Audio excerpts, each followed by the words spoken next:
রাসূল দৈনিক 53 রাকাত নফল পড়তেন। 53 রাকাত। হিসাব দিয়ে দিব, হিসাব নিয়ে নেন। প্রতি রাতে 8 রাকাত তাহাজ্জুদ ফরজ ছিল ওনার জন্য।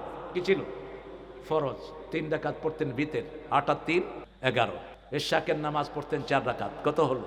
আমরা 5 ওয়াক্ত নামাজে আমরা সুন্নত পড়ি 12 রাকাত, রাসূল পড়তেন 16 রাকাত। আসরের সুন্নত রাসূল কখনো ছাড়তেন না, আর বলতেন মান সাল্লা আরবাআন ক্বাবলাল আসর লা ইউলিজান নার, যারা আসরের 4 রাকাত সুন্নত পড়বে জাহান্নাম তাকে স্পর্শ করবে না। তাহলে 16 আর 15 কত হলো?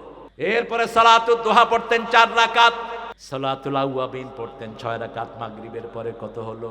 সালাতুল হাজত পড়তেন 4 রাকাত, সালাতুল ইস্তিখারা পড়তেন 4 রাকাত।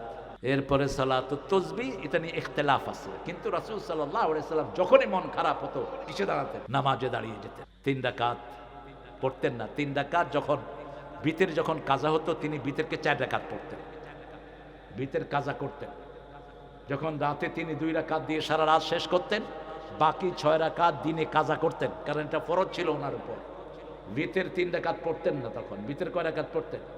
4 রাকাত পড়তেন, বিতের কাজা করতেন।